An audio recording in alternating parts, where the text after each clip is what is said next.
Don't think of wallpaper as grandma. Like, I think a lot of people are like, wallpaper, that's what my grandma did. Entire original bathroom tile is underneath all of this Plaster Concreta product. I actually have used wood flooring on my walls.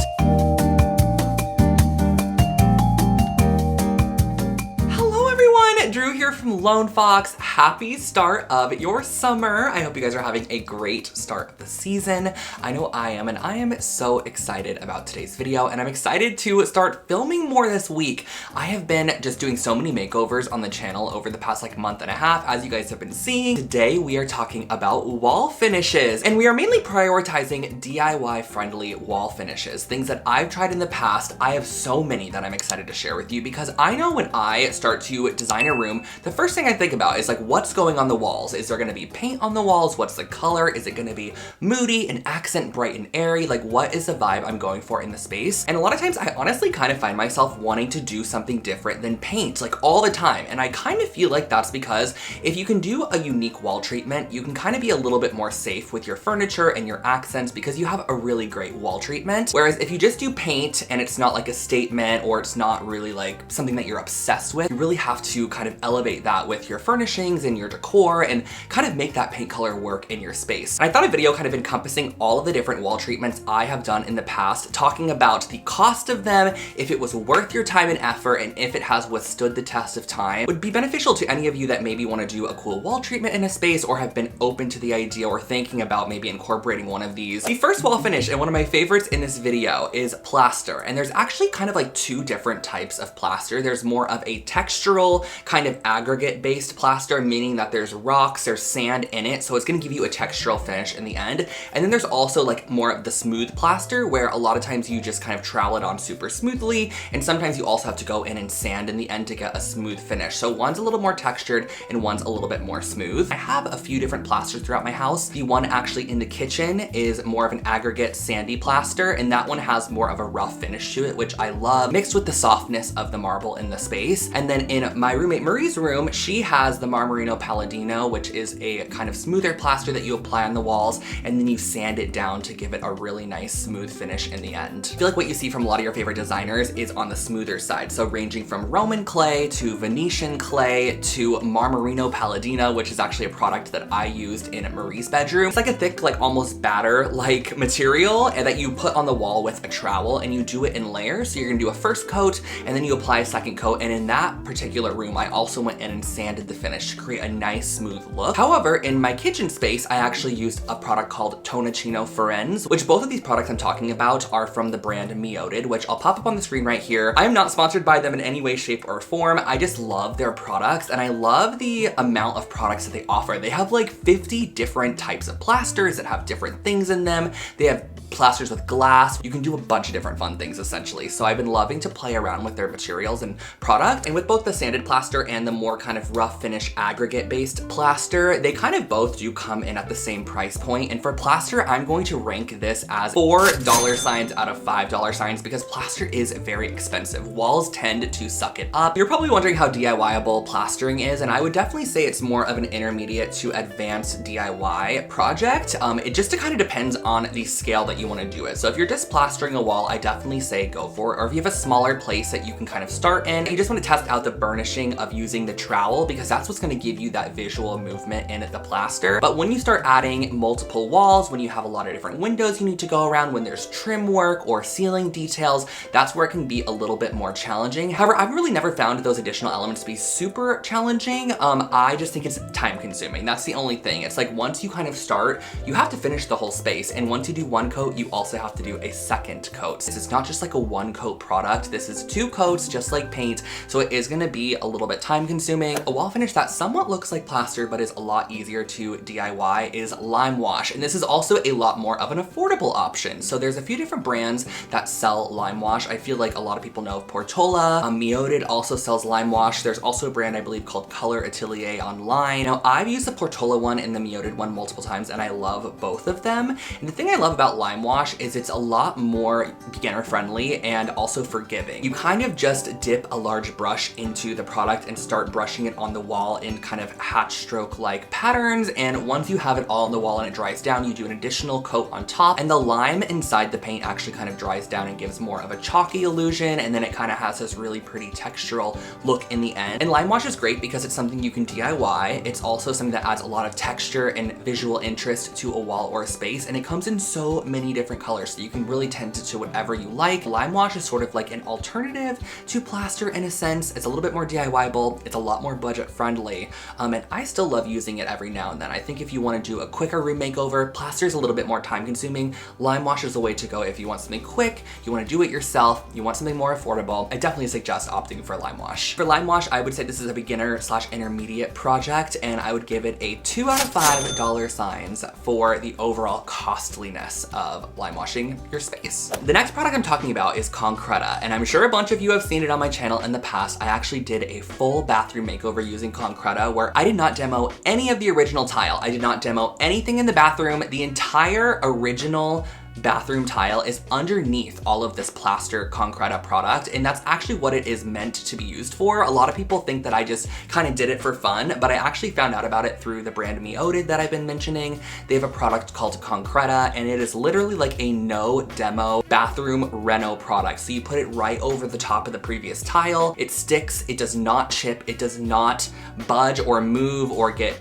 affected by the heat, completely waterproof. So you can do it in showers, you can do it anywhere. However, I will say Concreta is an advanced DIY project. It is something that you want to make sure you're applying very smoothly, very evenly. It's not a super forgiving product like some of the other ones I've been mentioning. It is one that once you get it on the bathroom floor and on the tiles and everything, you can't really stop. I knew I wanted the look of Plaster in my bathroom, but I also knew that I didn't want to pay to like fully gut reno the bathroom because it would have cost a lot to basically get it in the place where I can just go in with Plaster. So I decided to just purchase the product and go right over the top. Something I'll say about this product is it is a little bit more expensive. I'm giving it a 4 out of 5 dollar signs. However, it's a product that is kind of meant to save you money in the sense that you don't have to demo originally and reset up the entire bathroom and get it all drywalled and everything and prepared for the Plaster product. You can just slap it right over the top of what is already there. A lot of people want to know too, which the bathroom I'm mentioning with the Concreta is right in front of me, if it's an everyday use bathroom, and it is. So Marie actually, this is her bathroom. She uses it every day. She showers in there every single day. So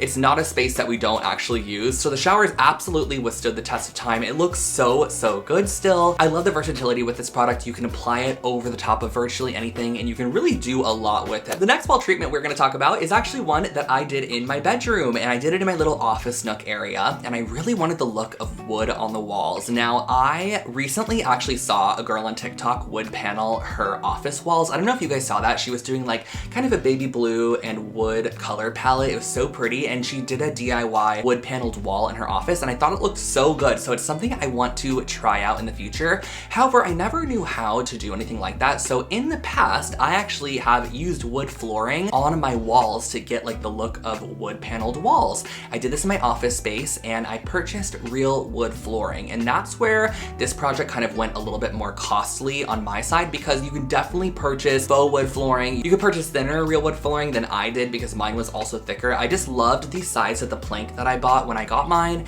and I also loved how the color variation looked together. So I just opted for that one. I think in the end, I spent about $1,200 on the wood flooring used in this little office nook, but it is completely what made the space come to life. Like, I didn't even have to style or decorate too much in there because it is sort of the primary focal point, just the texture and the warmth, the vertical lines in there that are created by the wood flooring planks. I just love how it looks. But this project definitely was a more intermediate to advanced project. You do need to know how to cut wood. You have to know sort of how to use some simple electric and power tools. There is a lot of customization you can do with this. So for example, in mine, I added in a desk. So we just kind of cut some of the wood slats up to the height that I wanted the desk to be, created a tabletop, put it on top, and then wood slatted all the way up from there. And and it is one of my most used spaces in the home. I just love this so much. You guys might even remember when I had an office out in the living room area, like I made myself a dedicated office room and I never used it. So I love that I was able to convert like a closet, what was a closet, like a little additional closet space into a workable little office nook that I use all the time. And it kind of reminds me of my previous apartment, if you guys recall, when I lived and I had my little office nook in my previous apartment. For wood paneling, I would say it's an intermediate to advanced project, and it's anywhere from probably $3 to $4 out of 5. I love that I'm saying like dollar signs, but yeah, it could be a little bit more costly. However, you also might be able to find some great wood flooring option, major sale or discount around holiday times at places like Floor & Decor, Lowe's, like, you know, hardware stores are always having sales on different hardwood floors, so definitely keep an eye out for that as well. Next up is wallpaper, and it's actually what is kind of covering this entire room that I'm in right now. This is a guest bedroom in my home, and in the guest room, I wanted to have a little bit more fun. I wanted it to almost feel like a boutique hotel, so I opted to go the wallpaper route in here. And wallpaper is something that can range in price point. I'm gonna give this a full-on range from $1 sign to $5 signs, because you can purchase affordable peel and stick wallpaper on places like Amazon, Lowe's. There's a bunch of big box stores that have affordable peel and stick wallpaper, but then there's also wallpaper like House of Hackney, grass cloth, premium wallpaper that can cost you like $1,000 a strip. So it just depends what route you want to go. Wallpapers and wall coverings can definitely be costly. However, there's ways to save, and there's also ways to DIY the install so that you don't have to pay for that either, which is kind of what I did in this room. I knew I wanted to opt for more expensive wallpaper. This is actually a grass cloth wallpaper, so it has a texture to it, kind of feels like grass cloth, essentially. Over the top of it is this really great floral block print motif printed on it. I will say right now, I personally love installing real wallpaper so much more than peel and stick wallpaper. Peel and stick to me is so much more of a challenge than real wallpaper. It's just so much more forgiving. The real wallpaper, you put the glue on, you have a couple minutes to like kind of smush it around the wall, get it into the place you want. You can move it a little bit before the glue starts drying. However, peel and stick is just so sticky, and every little corner sticks to everything, and as you're going, it can just be a little challenging not to steer you away from it. I just want to steer you towards the idea of real wallpaper if you've ever been one to say, oh, I'll just peel and stick, or I don't want to try real wallpaper, because it really is not too hard. I would definitely put it beginner to intermediate project. I don't think wallpaper, unless you're doing it like on massive walls or have crazy cuts you need to do, is too much of an advanced thing. Now, when you get to putting it on the ceiling, that's where it's probably a little bit more challenging. I've yet to wallpaper a ceiling. I did do quite a bit with styling in here because, again, I wanted it to feel kind of like an East Coast, almost just boutique hotel in a sense, and I love the vibe in this room so much. Don't think of wallpaper as grandma. Like, I think a lot of people are like, wallpaper, that's what my grandma did. Like, there are so many modern, cool, like industrial, unique prints in wallpaper that you would never know were wallpaper. Keep your option open, and definitely if you're open to trying out putting up wallpaper yourself, I promise you it's not as hard as it looks. Second to last we are talking about is one that I actually haven't done in quite a while, but it was a feature wall that I did in my previous bedroom at the apartment before I bought this house, and I actually have done it a few other times in projects since. I think I did it in a nursery, and that is a board and batten wall. And I feel like this is not really a wall treatment. I'm kind of stepping a little out of the realm of wall treatments now, almost like additions you can add to a wall, because you will need to paint this in the end. But board and batten walls, I just love how they look in a space. It just instantly makes it feel a little bit more homey. It makes it feel a little bit more classic, and it just adds detail to what could be a plain wall. I think these look incredible in hallways as well. So if you have just like a plain, boring hallway, do a board and batten down the entire bottom, add a nice fun color on that section, and then do more of like a boring color or like a wallpaper on the top. It also breaks up the room really nicely, so it gives you sort of really nice placement for art. It also gives you nice placement for furniture, and you can play around with proportions too to make the wall look taller or make it look shorter if you want to. It's a really beautiful accent that you can add, and it's also a project that I think is definitely beginner / intermediate friendly. It's one of the first probably woodworking projects I ever did myself. Like, first ever project using a saw was a board and batten wall. Extremely affordable actually, because all you're purchasing are simple like 2x4 pieces of wood in multiple strip sections. So I think I did like my entire entire accent wall in my previous bedroom for like $125, which is not bad at all for the impact that it created.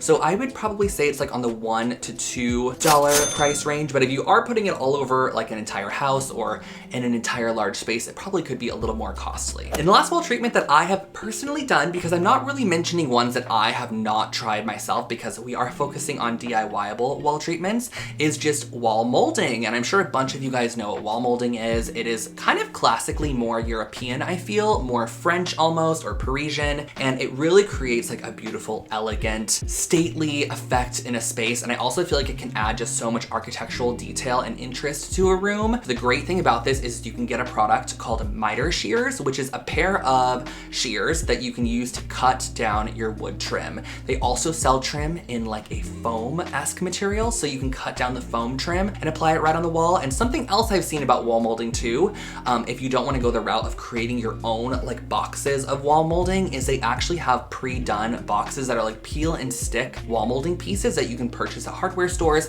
However, I do think if you get yourself a pair of miter shears, you buy a couple pieces of trim, it is not hard to miter cut these little wood trim pieces. You know, tack it down with a few brad nails, paint it in, and instantly you have like the look of just complete customization to a space. It just adds so much immediate charm. Also, it's great for spaces that have maybe awkward walls or awkward sizes, because when you are able to cut your very own boxes or, you know, sections for your wall molding, it's gonna look a lot more custom, a lot more personalized to that space, and it's not like you pre-purchased it and just kind of installed it. Timeless for sure. It's always gonna look incredible in a space, and it's something you could change up with paint, or you can even lime wash wall molding. I mean, that is what we did in Marie's past bedroom in the apartment. If you remember, I actually lime washed the molding and did a lime wash just for like additional impact, and I love how it looked. It was such a thing of the time back then, like when I did that room. It feels like forever ago, but I do love the look of wall molding and lime wash. So my friends, that was today's video. Those are all of the different wall treatments that I've tried out, I have done in the past, and what I think about them in terms of the DIY factor of them and also the cost factor of them. So let me know in the comment section below